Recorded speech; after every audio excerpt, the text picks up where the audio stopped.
कदाचन मा कर्मफल हेतुर्भो मा ते संगोऽस्तविकर्मणि।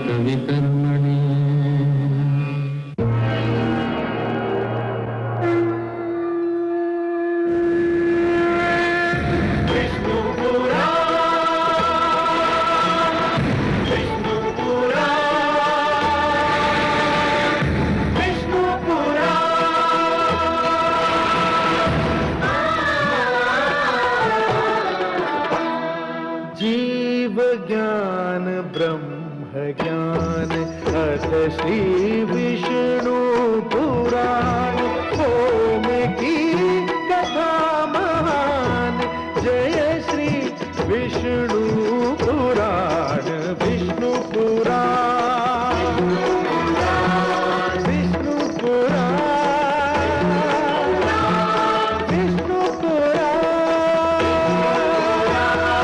प्रगटे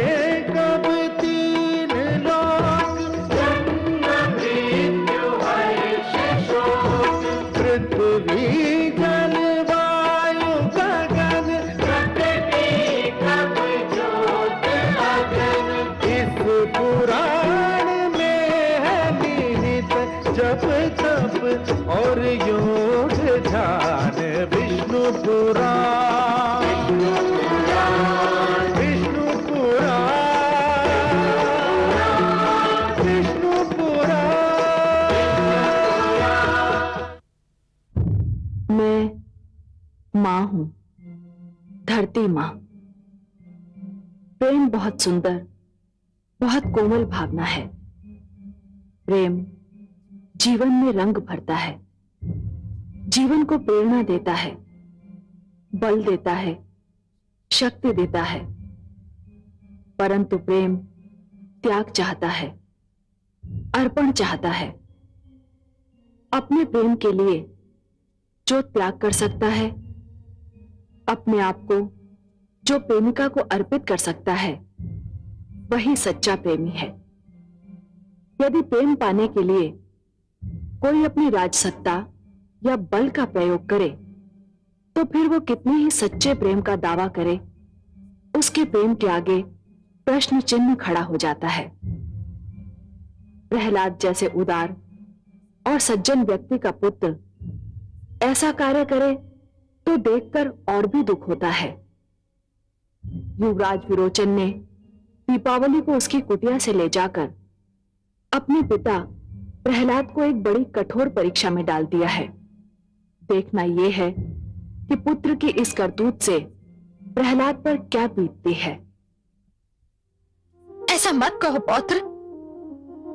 यदि मेरे होते हुए मेरे लाडले पौत्र को दुख हुआ तो ये मैं सहन नहीं कर सकती। मैं अपने पुत्र प्रहलाद को तुम्हारे पक्ष में निर्णय देने के लिए विवश कर दूंगी। समझ लो, दीपावली तुम्हारी हो गई। ये आप कैसे कह सकती हैं दादीश्री? मैंने उसे पिता प्रेम के लिए तड़पते देखा है। मैंने उसे अपने पिता से प्रेम की भिक्षा मांगते हुए देखा है। भला ऐसा व्यक्ति अपने पुत्र को अपने प्यार से वंचित कैसे रख सकता है? आपका तर्क मेरी समझ में आता है दादीश्री, किंतु पता नहीं क्यों मुझे विश्वास नहीं होता कि ऐसा ही होगा। ऐसा ही होगा पुत्र, विश्वास करो। माताश्री, जब राजमाता ने कहा है कि निर्णय तुम्हारे पक्ष में होगा, तो निर्णय तुम्हारे ही पक्ष में होगा पुत्र। मैंने जब सारी कहानी सुनी थी तो मुझे बहुत चिंता हो गई थी, परंतु अब राजमाता की बात सुनकर मेरी वो चिंता दूर हो गई। महाराज राजमाता से बहुत प्रेम करते हैं, वे उनकी बात कदापि नहीं टाल सकते। मैंने महाराज के रोम रोम से प्रसन्नता झलकते हुए देखी थी जब तुम युवराज बने थे पुत्र। और जब राजमाता ने तुम्हारा पक्ष ले लिया है तो महाराज को तुम्हारा पक्ष लेना ही होगा पुत्र। आपकी ये बात सुनकर माताश्री मैं संतुष्ट हो गया और दादीश्री से बात करके मेरे मन का बोझ हल्का हो गया। प्रणाम दादीश्री। आयुष्मान भव पौत्र। प्रणाम माताश्री। सुखी रहो मेरे लाल।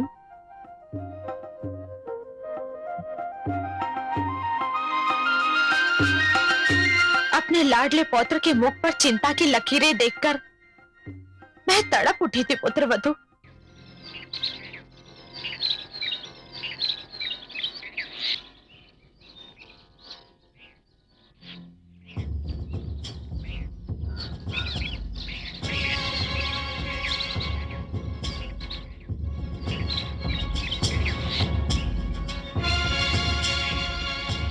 पिताश्री ये भी लीजिए ना।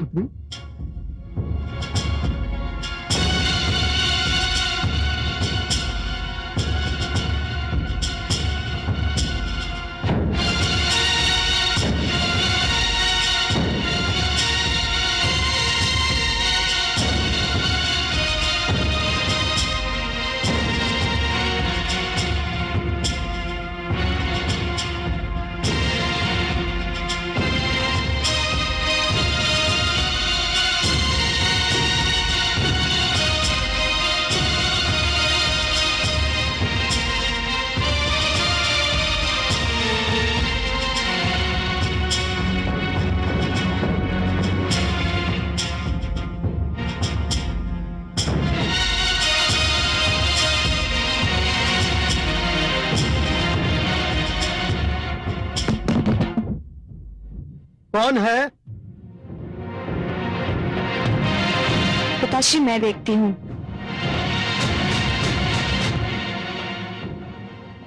कौन है? कौन है? कौन था पुत्री? पता नहीं पिताश्री।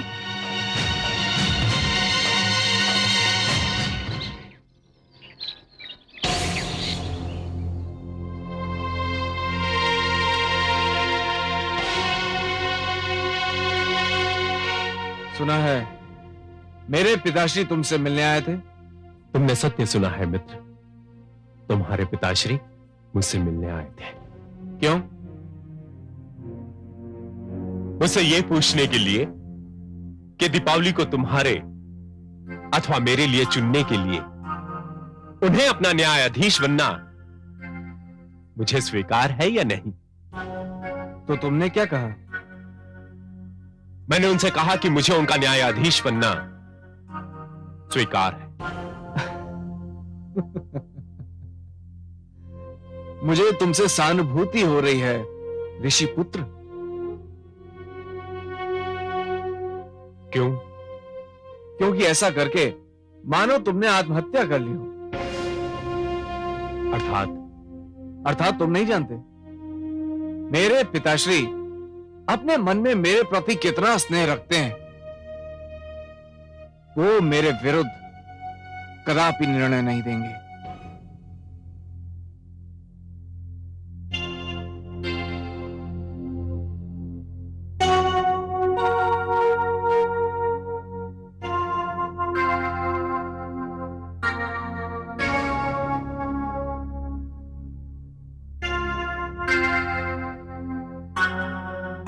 पुत्र, माते आप। प्रणाम माते। आयुष्मान भव पुत्र। आपने क्यों कष्ट किया माते? कोई कार्य था तो मुझे बुलवा लिया होता। मैं तुमसे कुछ मांगने आई हूं पुत्र। आप मेरे प्राण मांग लीजिए माते। मेरा जीवन तो आपके प्रेम का दिया हुआ दान है। आपके लिए मेरे प्राण भी चले जाएं तो भी मैं यही समझूंगा कि मेरा पुत्र धर्म अभी पूरा नहीं हुआ। ईश्वर ना करे मैं अपने प्रिय पुत्र से उसके प्राण मांगू, परंतु मैं तुमसे जो मांगने आई हूं वह तो तुम्हें देना ही पड़ेगा पुत्र। मैं तुमसे तुम्हारे प्राण प्रिय के लिए कुछ मांगने आई हूं। आदेश दीजिए माते, क्या चाहती हैं आप? अपने पौत्र के मन का सुख और उसके प्रेम की रक्षा। अर्थात यही कि मेरा पौत्र विरोचन ऋषि वत्स की पुत्री दीपावली के प्रेम में उतावला हो रहा है। यदि उसे दीपावली न मिली तो उसका सुख छीन जाएगा। और सुधनवा, वो भी तो किसी का पुत्र है ना माते।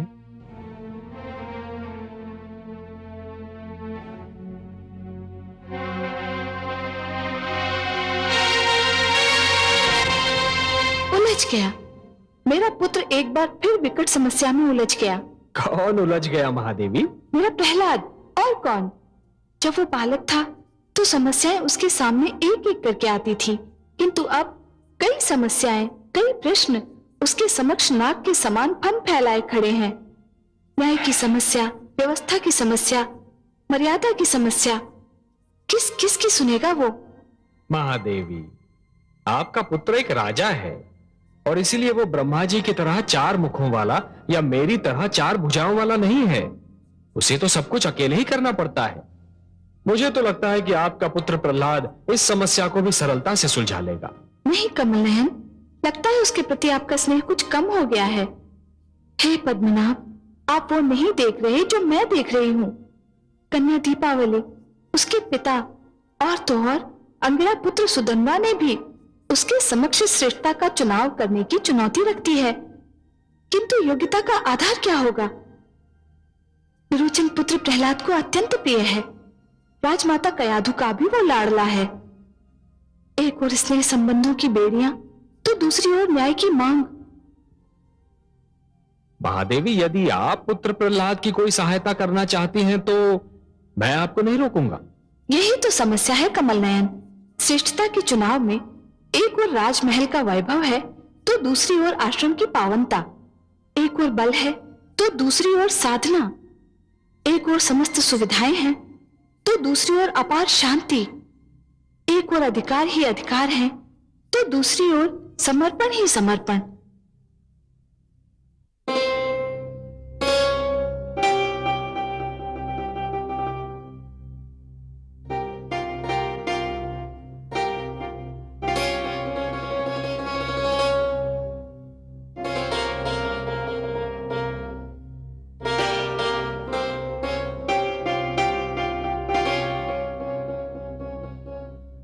आप अभी तक सोई नहीं महारानी? मैं आपकी प्रतीक्षा कर रही थी स्वामी। आपकी आंखों से मुझे कोई प्रश्न झांकता दिखाई दे रहा है। हाँ स्वामी, आप चाहें तो इसे प्रश्न भी कह सकते हैं, परंतु मेरे लिए एक प्रश्न से अधिक प्रार्थना है। आज सभी संकेतों की भाषा में बात कर रहे हैं। स्वामी, मैं ये पूछना चाहती हूँ कि आपने ऋषिवत्स की पुत्री दीपावली के भविष्य के विषय में क्या सोचा है? परंतु मुझे तो समस्त प्रजा के बारे में सोचना पड़ता है। मैं अपनी प्रजा का संरक्षक हूं। स्वामी, दीप पहले अपने घर में जलाया जाता है, फिर किसी और के। हाँ, परंतु मार्ग पर दिए जलाना भी एक राजा का ही कर्तव्य है। मैं कुछ नहीं जानती स्वामी। आज तक मैंने आपसे कुछ नहीं मांगा। आज पहली बार मैं अपने पुत्र का सुख मांग रही हूं। कृपा कीजिए मुझ पर स्वामी, कृपा करके उसे उसकी दीपावली दे दीजिए। देवी, आप मुझसे उसका सुख मांग रही हैं जिसका दुख स्वयं मेरे लिए असहनीय है। वो मेरा भी पुत्र है देवी। तो फिर संकोच किस बात का है स्वामी? संकोच एक पिता नहीं कर रहा है देवी,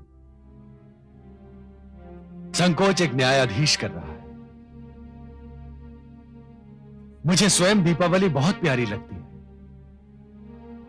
ऐसी प्यारी पुत्र वधू पाने के लिए कौन पिता उत्सुक न होगा? प्रेम मुझे एक ओर खींच रहा है और न्याय मुझे दूसरी ओर, और मैं किसी निष्कर्ष पर नहीं पहुंच पा रहा हूं। मैं जानता हूं कि मैं पुत्र विरोचन का दुख नहीं देख सकता। उसकी आवश्यकता भी नहीं है स्वामी। दीपावली को पुत्र विरोचन के लिए चुनकर आप कोई अन्याय नहीं करेंगे। पुत्र विरोचन ने दीपावली के मन में भी तो घर कर लिया है।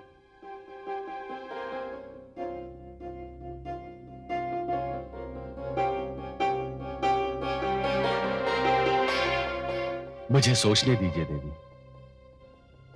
मुझे इस उलझन से निकलने का मार्ग ढूंढ लेने दीजिए। अवश्य सोचिए स्वामी, परंतु मैं जानती हूं अपने पिता के प्रेम को तरसा हुआ व्यक्ति अपने पुत्र को कभी नहीं तरसा सकता।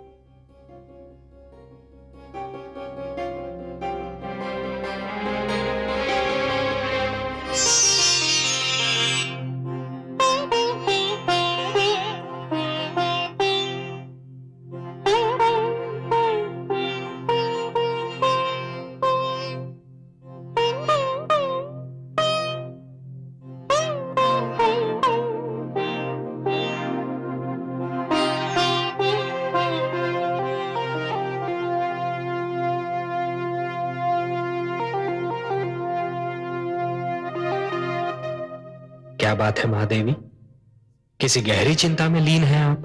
हाँ कमल नयन, मैं सोच रही थी कि न्यायाधीश का कार्य उस समय कितना कठिन हो जाता है जब उसके ही परिवार का कोई सदस्य आरोपी के रूप में उसके सामने हो। आपकी चिंता स्वाभाविक है, परंतु यही तो वो घड़ी भी होती है महादेवी जब ये पता चलता है कि न्यायाधीश की न्याय और न्याय प्रणाली पर कितनी आस्था और अटूट विश्वास है। वो न्याय को जीवन और सभ्यता का एक अटूट अंग मानता है या फिर आए दिन होने वाली साधारण घटना? वो कुछ भी माने कमल नयन, किंतु जिस स्थिति में मेरा पुत्र प्रहलाद है उसमें कोई भी हो, उसका असमंजस में पड़ जाना स्वाभाविक है। इसीलिए मैं सोचता हूं कि किसी व्यक्ति के न्यायाधीश बनने के लिए उसके दो रूप होने चाहिए। दो रूप? ये क्या कह रहे हैं आप कमल नयन? दो रूप रखना तो किसी भी व्यक्ति का अवगुण है।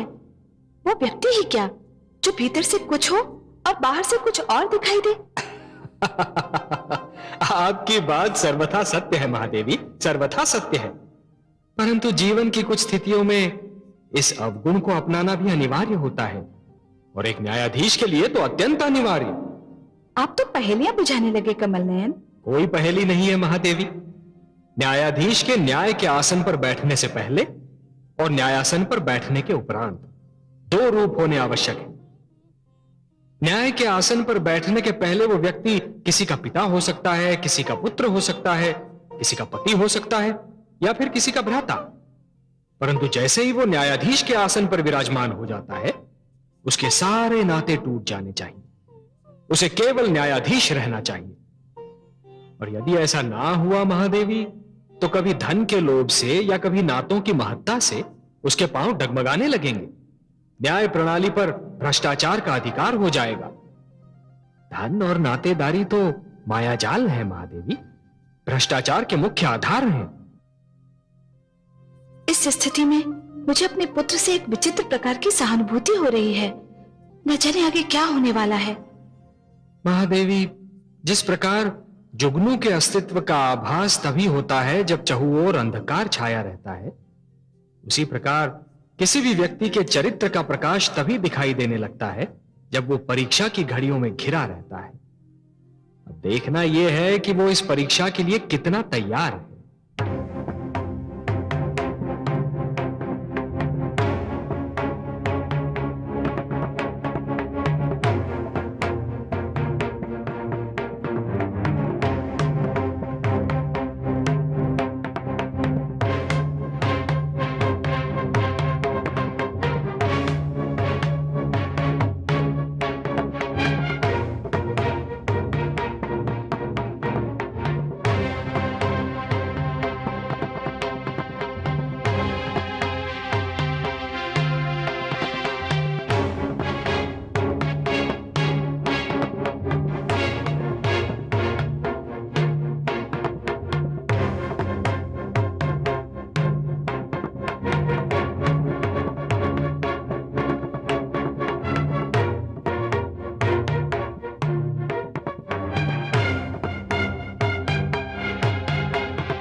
युवराज विरोचन पधार रहे हैं।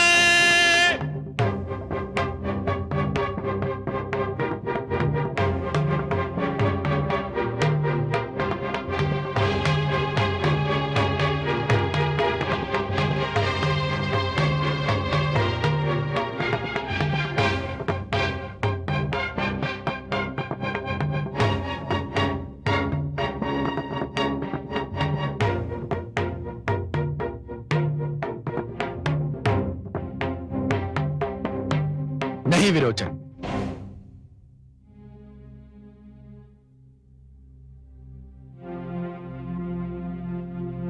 अभी आप इस आसन पर नहीं बैठेंगे जब तक ऋषि वत्स की पुत्री दीपावली के विषय में कोई निर्णय नहीं हो जाता। तब तक आप केवल एक पक्ष की श्रेणी रखते हैं, युवराज की नहीं। मुझे आपत्ति है महाराज। मुझे भय है कि आप परंपराओं की अवहेलना कर रहे हैं। परंपरा अनुसार विरोचन का युवराज के रूप में अभिषेक किया जा चुका है, किंतु मैं उस परंपरा को तोड़ चुका हूं। आपकी उपस्थिति में मैं ये कह चुका हूं कि निर्णय हो जाने तक युवराज के समस्त अधिकारों को स्थगित किया जाता है, क्योंकि वो इस अभियोग का एक पक्ष है और यही न्याय की मांग भी है। महाराज, न्याय की मांग यह भी है कि जब तक आरोपी पर लगाया गया आरोप सिद्ध नहीं हो जाता है, तब तक उसे निर्दोष और निरपराध समझा जाए। शास्त्रों के अनुसार भी जब तक यह सिद्ध नहीं हो जाता कि युवराज ने वास्तव में कोई अनुचित कार्य अथवा अपराध किया है, तब तक उन्हें युवराज के आसन पर बैठने से रोका नहीं जा सकता। मैं गुरु शुक्राचार्य से सहमत हूं महाराज। शास्त्र भी यही कहते हैं। शास्त्र कुछ भी कहते हो, परंपराएं कुछ भी बोलती हैं। यदि मेरे पिताश्री ने कह दिया कि निर्णय होने तक मैं केवल एक पक्ष हूं, तो मैं केवल एक पक्ष ही हूं। यदि मेरे पिताश्री कहते हैं कि मैं इस आसन पर नहीं बैठ सकता हूं, तो मैं इस आसन पर नहीं बैठूंगा, क्योंकि ये केवल मेरे पिताश्री ही नहीं, मेरे सम्राट भी हैं।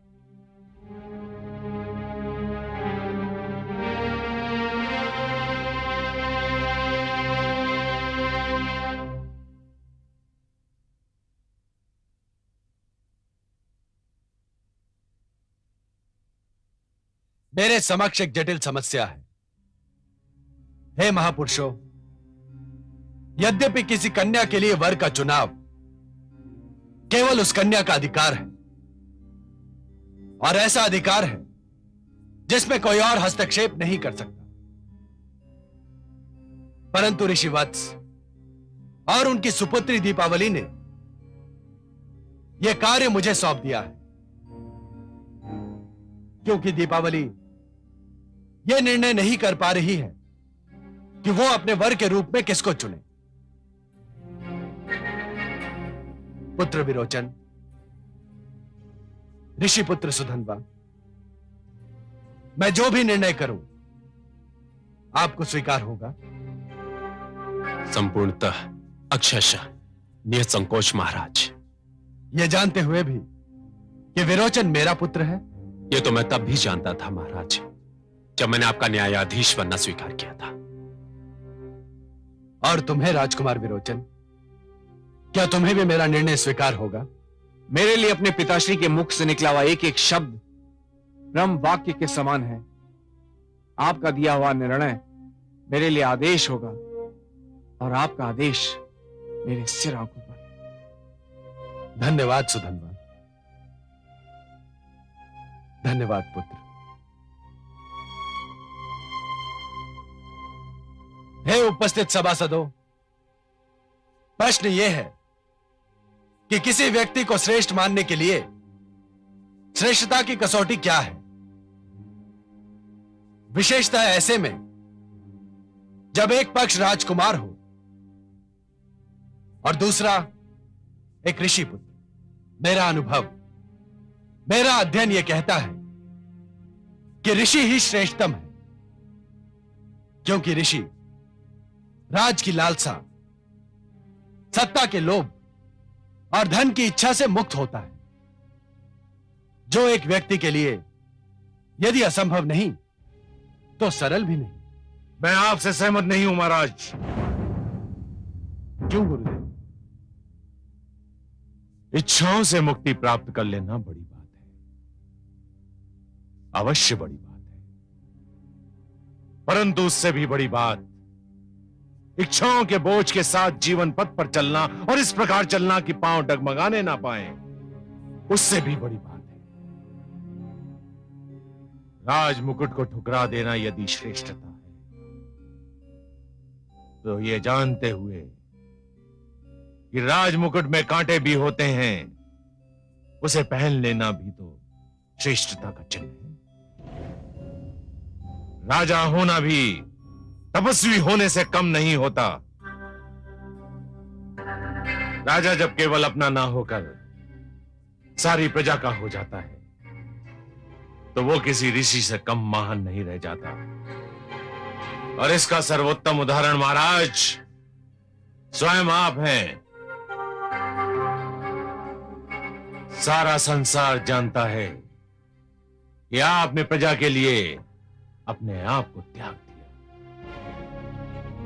और मैंने युवराज विरोचन को यही शिक्षा दी है। यदि श्रेष्ठता की कसौटी यही है, तो मेरा शिष्य इस कसौटी पर खरा उतरता है। मैंने आपका तर्क मान लिया कुलगुरु, परंतु यह ना भूलिए कि विरोचन दीपावली को उसकी कुटिया से ले आया था। मुझे इस पर भी आपत्ति है महाराज। क्यों? क्या यह सत्य नहीं है? किंतु अधूरा सत्य है। पूरा सत्य यह है कि युवराज विरोचन पुत्री दीपावली को ले नहीं आए थे, पुत्री दीपावली उनके साथ आ गई थी, और युवराज ने बल का प्रयोग नहीं किया था। बल का प्रयोग केवल शारीरिक रूप में नहीं होता गुरुदेव, मानसिक रूप में भी होता है। विरोचन का युवराज होना, दीपावली का यह जान लेना कि विरोचन युवराज है, पर्याप्त था कि वो उसका कहा मान ले। यह एक ऐसे बल, एक ऐसी शक्ति का प्रयोग है गुरुदेव, जो दिखाई नहीं देती। यही कारण था कि जब विरोचन ने दीपावली को अपने साथ चलने के लिए कहा, तो वो सिर झुकाकर चल पड़ी। यदि ऐसी प्रवृत्ति को प्रोत्साहन दिया गया, तो आने वाले युगों में राज परिवार के सदस्य इसे उदाहरण बना लेंगे, और ऐसी घटनाओं का दुष्चक्र चल पड़ेगा, जिसके कारण बहू और बेटियां स्वयं को असुरक्षित समझने लगेंगी। विरोचन ने यह कार्य करके अपनी महत्ता को घटा दिया है। ठहरिए महाराज। युवराज विरोचन ने पुत्री दीपावली से साथ चलने को कहा, और वो उनके साथ आ गई। इसका क्या प्रमाण है? यदि ऋषि पुत्र सुधन्वा भी उनसे साथ चलने को कहते, तो वो उनके साथ ना जाती। परंतु सुधन्वा ने ऐसा कुछ भी नहीं कहा, इसलिए युवराज की महत्ता घटने का प्रश्न ही नहीं उठता। चलिए कुलगुरु, मैंने आपका यह तर्क भी मान लिया। फिर भी एक ऐसी बात दिखाई देती है जो विरोचन को साधारण और सुधन्वा को श्रेष्ठ सिद्ध करती है।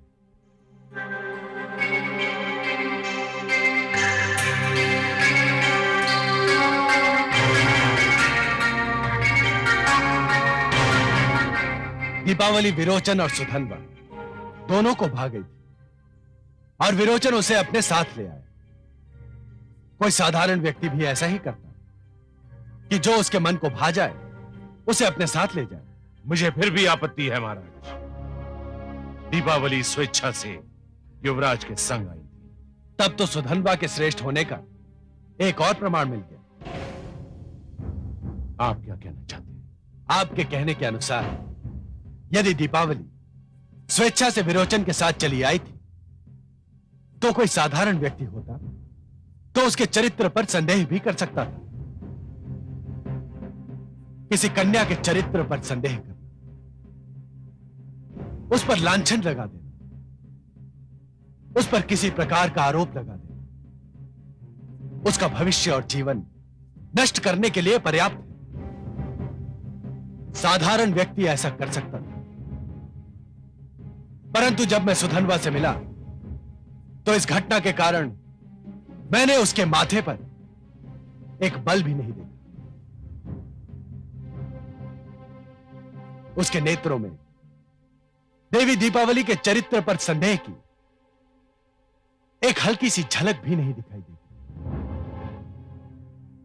नारी के चरित्र पर यह अटल विश्वास, उसकी स्वतंत्रता का यह आदर, उसके अधिकारों के प्रति यह सम्मान ऋषिपुत्र सुधनवा को युवराज विरोचन से श्रेष्ठतम सिद्ध करता है। इन सब बातों को समक्ष रखते हुए मैं ये निर्णय देता हूं कि ऋषिपुत्री दीपावली का जीवन संगी बनने का वास्तविक अधिकारी युवराज विरोचन नहीं, ऋषिपुत्र सुधनवा है।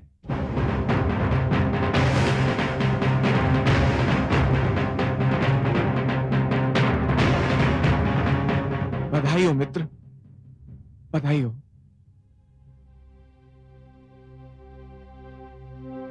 हे न्यायप्रिय महाराज, अब मुझे विश्वास हो गया कि मैंने अपने युवराज होने के अधिकारों का अनुचित लाभ उठाया। इसीलिए मैं अपनी इच्छा से युवराज पद त्यागने की घोषणा करता हूं।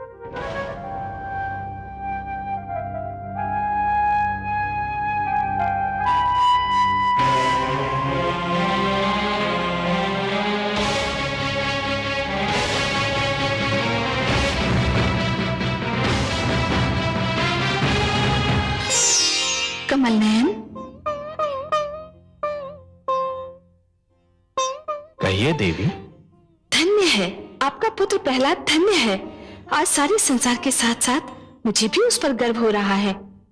और क्यों न हो, जब कोई संतान किसी बड़ी परीक्षा में पूर्ण अंकों से उत्तीर्ण होती है तो माता पिता की प्रसन्नता देखने योग्य होती है महादेवी। हाँ पद्मनाभ, आज प्रहलाद ने जो कर दिखाया उससे आने वाली पीढ़ियां प्रेरणा लेंगी। उसने ये सिद्ध कर दिया कि राजधर्म के समक्ष पितृधर्म, पुत्र धर्म और पति धर्म कुछ महत्व नहीं रखता। न्याय के आसन पर बैठकर राजा केवल न्यायाधीश ही होता है। हाँ महादेवी, आज यदि प्रहलाद ने अपने पुत्र विरोचन के पक्ष में निर्णय दे दिया होता तब भी कोई उस पर अविश्वास नहीं करता, सभी उसे स्वीकार कर लेते। परंतु हमारे पुत्र प्रहलाद ने आज लोगों के उस विश्वास की रक्षा की है जो राजा बनाते समय लोगों ने उस पर किया था। उसने लोगों के विश्वास को टूटने नहीं दिया महादेवी। इस उपलक्ष्य पर मैं उसे बधाई देना चाहती हूँ। तो हम दोनों को चलना चाहिए, चलें?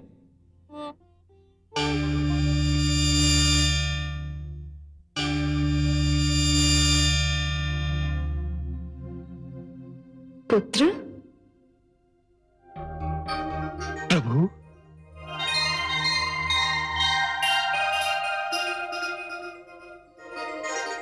आयुष्मान भव। हे गरुड़ध्वज, हे माता राजराजेश्वरी, आप दोनों यहां? यह मेरा सौभाग्य नहीं तो और क्या है। हम तुम्हें तुम्हारे निर्णय पर बधाई देने आए हैं। माते, मेरे किस निर्णय पर प्रसन्न होकर आप दोनों मुझे दर्शन देने यहां आए? पुत्र प्रहलाद, तुमने जो निर्णय किया वो कोई साधारण कार्य नहीं था पुत्र। हे प्रभु, मैंने तो केवल आपके बनाए गए नियमों का पालन किया है। निस्संदेह पुत्र, निस्संदेह, परंतु फिर भी वो कार्य इतना सरल नहीं था। शालीनता का पूर्ण पालन करने के उपरांत भी तुमने अपने ही पुत्र विरोचन को सुधनवा से अधिक श्रेष्ठ नहीं ठहराया। दोनों की श्रेष्ठता में बहुत सूक्ष्म रेखा थी पुत्र।